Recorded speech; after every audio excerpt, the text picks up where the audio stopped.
பீஷ்ம ஏகாதசி தர்ப்பணம் முறை சிறந்த பலன். பீஷ்ம ஏகாதசி அன்று செயல்படும் தர்ப்பணம் முன்னோர்களுக்கு மிகவும் பிரியமானது. 7 தலைமுறை மூதாதையர் தோஷத்தை போக்கும் வழி. பீஷ்ம ஏகாதசி அன்று தர்ப்பணம் செய்வது எப்படி?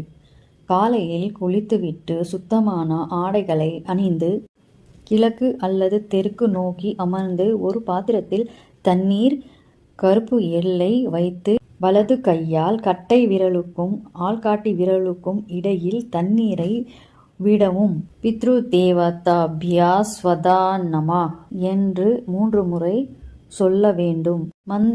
மந்திரம் சொல்ல வரவில்லை என்றால் என் முன்னோர்கள் இந்த தர்ப்பணத்தை ஏற்றுக்கொள்ள வேண்டும் என்று முழு மனதுடன் சொன்னால் போதும். பெண்களும் தர்ப்பணம் செய்யலாமா என்று கேட்டால் ஆமாம், செய்யலாம். மகள்கள், மனைவிகள், விதவைகள் மன தூய்மையுடன் செய்தால் பலன்கள் முன்னோர்களை சென்றடையும். பீஷ்ம ஏகாதசி தர்ப்பணத்தின் பலன்கள். முன்னோர்களின் ஆசிகள் கிடைக்கும். முன்னோர்களின் பாவங்கள் குறையும். குடும்பத்தில் அமைதியும் செல்வமும் நிலை பெறும். குழந்தை பிறப்பு, ஆரோக்கியம் மற்றும் வேலை வாய்ப்பின் உள்ள தடங்கள் நீங்கும்.